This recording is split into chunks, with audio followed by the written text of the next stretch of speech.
afternoon, and welcome to another edition of PharSide Pholios. Thank you for joining us as we highlight authors this month who are making moves with a special series of interviews along with our daily post. I am your host, Monica Leek, the managing editor for PharSide Co-Ed Book Club. And today we have with us special guest, Tavetta Patterson, who discovered the joy of writing when she was 8 years old. She became a published writer as a senior in high school. She's a published author of 5 books, a contributing author featured in 2 books, and she has 10 more books scheduled for the upcoming year. She writes television program treatments, magazine, newspaper, and online articles. She is a publisher and she is an entrepreneur. She has a foundation, the Gay Foundation, and she does mentoring programs and webinars and workshops. She's an instructional person for education, and she's doing all of the things. So we welcome to the far side, Tavetta Patterson. Welcome, welcome, welcome. Thank you so much. I appreciate you. All right, we are so glad to have you with us this afternoon, and we're highlighting this particular book that you wrote called The Secrets We Keep. The Secrets We Keep. So what was your why behind writing this particular story? Well, Miss Monica, the why is because everyone has at least one good, juicy secret. And so we wanted to start the necessary conversation about secrets. And how, if people have any shame, pain, or even trauma related to those secrets, we wanted to start the conversation so people could break free from that, the pain, the trauma, or the shame related to the secrets in their past. All right. So without giving the whole story away, because it's an amazing novel, tell us about The Secrets We Keep. So The Secrets We Keep is the story of Gracie and David. They are literally on the verge of a huge milestone anniversary in their marriage. And as secrets do, the secrets from the past try to creep up and just mess up everything good that has been planned for their journey. And so they were raised with different backgrounds. So they deal with conflict very differently. And so there's these adventurous twists and turns of Gracie trying to fight the secrets from her past, David trying to teach her that perhaps love may be strong enough to help you recover from the pain of your past. And then they go on this journey to answer the question, is love really strong enough to help you heal from the secrets of your past? And I'll stop right there. All right. So look, those who are watching live and those who are catching the replay, we definitely know about some secrets. You may be thinking of a secret right now that you've got a lock on. So we're going to definitely need to check out this book to find out what happens to Gracie and David. Now, young children, when we talk about secrets, young children say they're not going to tell anybody. They're going to pinky swear. They're going to put a double lock on it. And then as we get older, it transitions. This idea of secrets transitions, like the secrets we plan to take to the grave. So what can be the challenge of keeping secrets like that? Well, the challenge is that some secrets naturally are harder to keep than other secrets, right? And the novel also explores that phase of being a child with a secret and how that affects your friendships, your relationships, and then becoming an adult carrying over those same secrets from childhood. And so that's the first challenge. And then the secrets can keep you bound to your past. Mm-hmm. But if you want to be healed from the pain of those secrets in your past, it is vital to have a strong support system in place to help you through that process. Because it's a process to get free from the secrets of your past. All right. So we're going to get some insight on the journey through a secret. And hopefully it'll give us we'll come out with some strategies or thoughts about healing and being in a healing space with support after reading Gracie's and David's story. Your main character, Gracie, is faced with the truth of her past coming to light. It's nothing like, there's a passage in scriptures or something that's quoted a lot, that your sins will find you out, or what's done in the dark will always come to light. So what kind of impact can the past have on our present if we rest in our secret? Well, one, it can hinder you from the potential in your future. It's kind of like the driving, right? If you're driving, but you're looking only in your rear view, you crash. Secrets can have the same effect on your life. And so it's important to walk in your truth as opposed to resting in those secrets and that past, so that you can be free to discover and live in your full purpose. Because the longer you wrestle with the secrets of your past, the more you miss out on your present and you miss out on the potential of your future. Mm-hmm, mm-hmm. Now, there's some folks out here who may say, or they may suggest that there's some things that you have to keep for yourself as to why they keep secrets. So when is keeping a secret a good thing or not such a good thing? How do we find that fine line? Oh, it's a fine line, Miss Monica. But I would say it's important to keep a secret when no one is hurt in the process and you're not inflicting hurt upon yourself in the process. It is not really good to keep a secret, if it's hurt related to it, like holding everything in based on the principle of kind of like what happened in his house stays in his house. Well, if what happened in the house drove you crazy and you keep holding it in, at some point you have to let that go. And so that's what I tell people to look at. Does it hurt you or hurt someone else? And then if not, just let it go. Mm-hmm. That's good. Look, that's good stuff. That's good stuff right there. So look, we see Gracie. All right, that means, look, you got to pick up this book. Gracie, our main character, there are things that begin to spiral around in her life. What are some lessons from Gracie that readers will learn about dealing with secrets from her story? Really, the main lesson is that you don't have to stand alone in it. So it's important to have safe spaces and safe people in your life who can go alongside you and walk through the journey with you. It is important to, I hear a lot of people talk about being the strong friend or the strong person.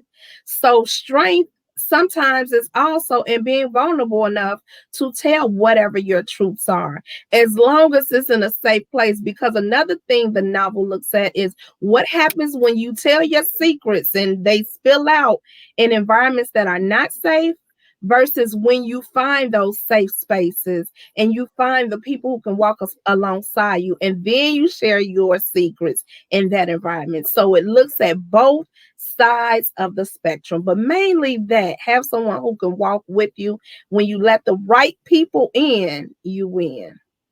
Mm-hmm. So for those who are watching us live and those who will catch the replay later, who might be dealing with some real secrets, what are some words of encouragement that you can offer to help them in that process?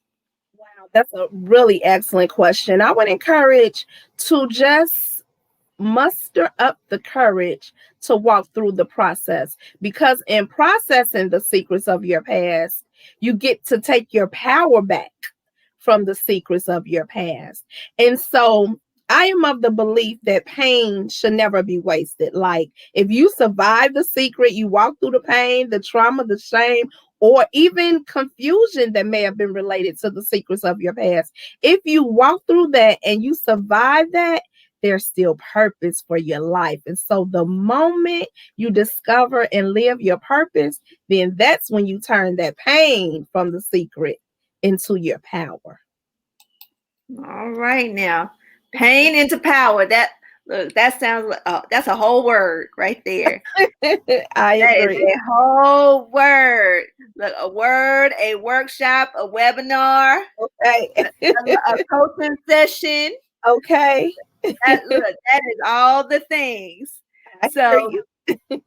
you are the founder of a 501c3. You are a business owner and an author with several books, and you're a philanthropist, and you're an instructor, and you're doing all of these things. What are your top 5 tips that you would give aspiring entrepreneurs and authors who are working towards making those kinds of moves like you have made? The first would be to always remember that the opportunity of a lifetime should be seized in the lifetime of that opportunity.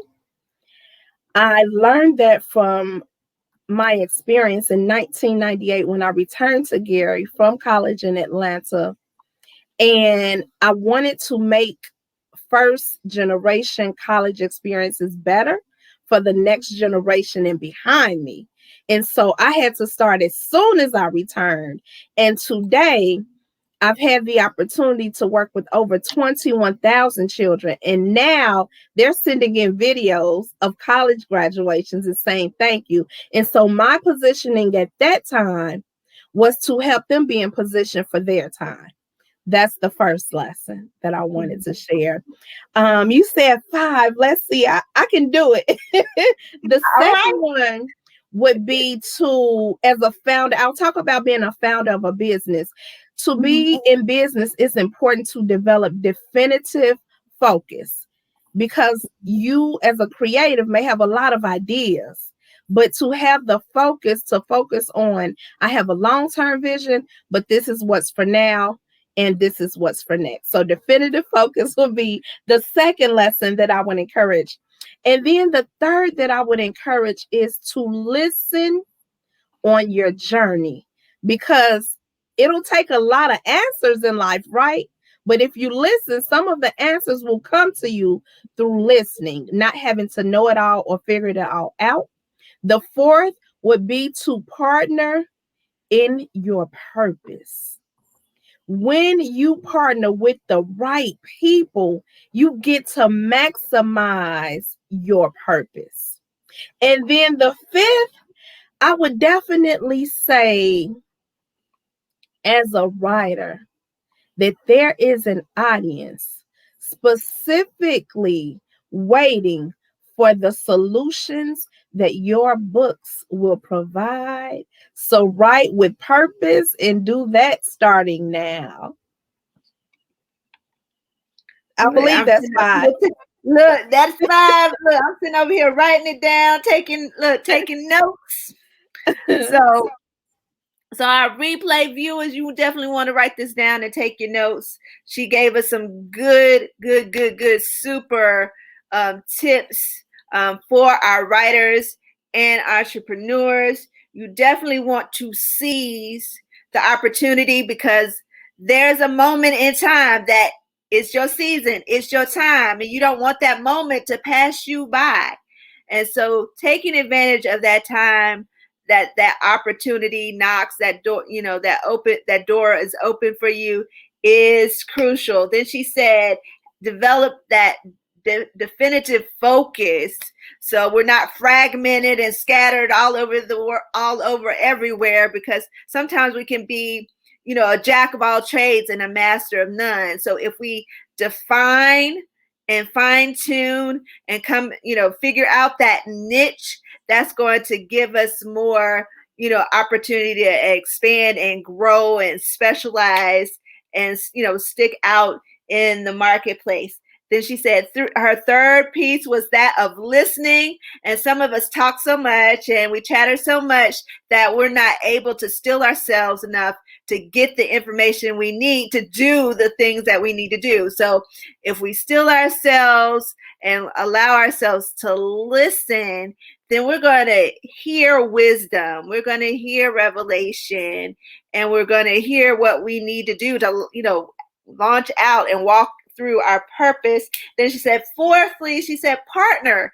We can't do this on our own. This walk thing, this, even in business, we don't launch out on our own. Yes, we come up with the idea, we come up with a plan, but it works better, and we're likely to have more long-term success when we are able to collaborate and partner, which means more hands on deck to get some things done and accomplished. And you don't wear yourself out and burn the candle at both ends when it's more than one person and not just you by yourself. And then that there's an audience waiting for you, especially for our authors out there. There's somebody waiting to read your work, your story, your message, whether it's fiction or nonfiction, whether it's like speculative fiction, whether it's poetry, whether it's inspirational, or whether it's meditative, whether it's science fiction, no matter the genre, somebody is waiting to read your work. So there's an audience for you, and you got a solution to the problem that they have. So write it. Thank you for all of that wonderful, wonderful wisdom that you shared, Tavetta. And given that you have written so much, you've collaborated, you've had your solo projects, and you've done some collaborative projects. What was your writing journey for The Secrets We Keep? Wow, thank you for that question, Monica. My journey for writing this novel was a 10-year journey. I wrote the novel in 1 year. And then after that, fear visited me. My husband read the manuscript and he said, "What are you doing?" Like, he encouraged me to share with the world. And then after that happened, my mother passed in 2013.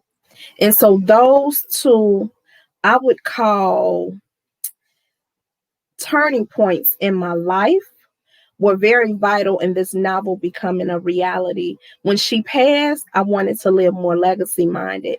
When I heard my husband say it needs to be shared, it was like a light bulb came on. And so 1 year after my mother passed, her very first birthday in August of 2014, I decided, okay, now was the time. And so I wanted to celebrate that first birthday after her passing with something that would be life-changing. And so that's how the book release happened. On that day, I reclaimed my life back from fear. And that's how I got through writing 10 books last year, because I said, fear will not be a friend, nor a tenant, nor a companion. I will have no kind of relationship with fear. So I divorced fear August 1st, 2014. The rest is history. And the audience is super glad and super excited that you divorced the fear, because they're going to roll out today and get that book and get some understanding, wisdom, and revelation that comes from reading this novel about the secrets we keep. And we are so grateful that you let go of the fear, because you are a powerhouse in this world, and we're So excited for all the things you're doing. You Abundant Life Publications founder, Gary Life Education Initiative Incorporated founder, Worthy Empowerment Tour founder. You're award-winning leadership expert, award-winning mentoring expert, a public speaker, a business consultant, a mentoring program trainer, freedom writer teacher, all of you look, program developer, philanthropist, webinar instructor, workshop instructor, all of that to say you're a world changer on a mission to help people discover and live out their purpose. You're doing all the things, all of these things, book club visits, talks, college events, conference, corporate events, all of these things.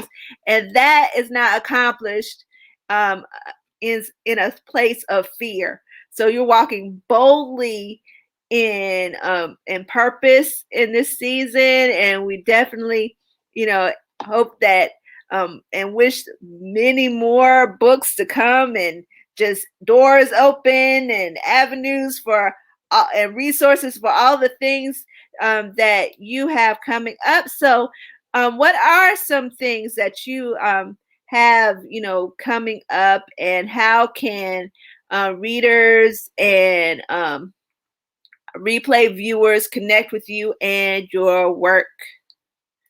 Well, thank you for all of those accolades that you just shared. I thank God for choosing me. And the next projects that we have coming up is a book entitled Simply No. Because when your no is clear, all of your purpose can then appear. The next business venture, we have our very first trademark. It is for Billionaire is My Birthright. And so it is a full line of products and services to help people inherit the birthright that belongs to them. And anyone who wants to find me, I am on social media, T Speaker Author on all platforms, Facebook, Instagram, Twitter, and you're welcome to follow me on this journey in any way that I can empower people to discover and live their purpose. I am here for that. Thank you so much, Monica. I appreciate you. We are so glad that you were here with us today. My last question I want to ask you is, what's the main takeaway that you hope readers will get from The Secrets We Keep? The main takeaway from The Secrets We Keep is that while you did not choose your family or your history, you have a powerful choice in how you fulfill your destiny. Well, that's no other way to close than with that statement. That's powerful within itself. So I'd like to thank my guest, Ms. Tavetta Patterson, for spending this time with us this afternoon on the Far Side. And we wish you continued success with The Secrets We Keep and all the wonderful projects that you have to come. We're going to tell our live viewers and replay viewers to make sure you're staying tuned to the Farside Co-Ed Book Club Facebook page for more author interviews and posts as we celebrate making moves in May. So until next time, many roots, many voices are a part of the infinite story. So plant your seed. Have a great and wonderful day.